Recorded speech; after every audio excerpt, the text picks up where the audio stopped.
దసరా పండుగ సందర్భంగా జాతీయ టీడీపీ ప్రధాన కార్యదర్శి నారా లోకేష్ పిలుపు మేరకు టీడీపీ శ్రేణులు జగనాసుర దహనంతో నిరసన వ్యక్తం చేశారు. కుత్బుల్లాపూర్ నియోజకవర్గం జీడిమెట్లలో చంద్రబాబు అక్రమ అరెస్టును నిరసిస్తూ జగనాసుర వధ చేయాలంటూ టీడీపీ సీనియర్ నాయకులు గోపి ఆధ్వర్యంలో కార్యక్రమం నిర్వహించారు. సైకో పోవాలి అని రాసిన పత్రాలను మంటల్లో కాల్చివేసి ఆందోళన వ్యక్తం చేశారు. ఈ సందర్భంగా వారు చంద్రబాబు నాయుడును వెంటనే విడుదల చేయాలని డిమాండ్ చేశారు.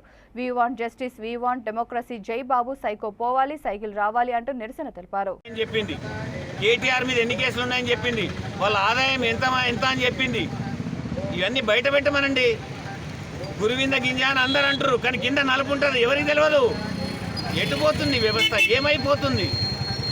ఒక నాయకుడు లోపలేస్తే మినిమం కాంటేసి మాట్లాడండి, తప్పేంది?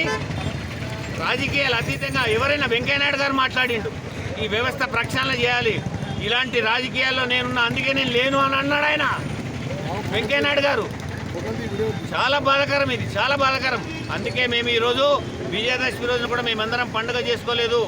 చంద్రబాబు నాయుడికి సంఘీభావంగా మా పార్టీ మేరకు పిలిపించింది జగనాసుర దహనం. అందుకే ఇవాళ సైకో పోవాలి అనే కార్యక్రమం చేపట్టాం.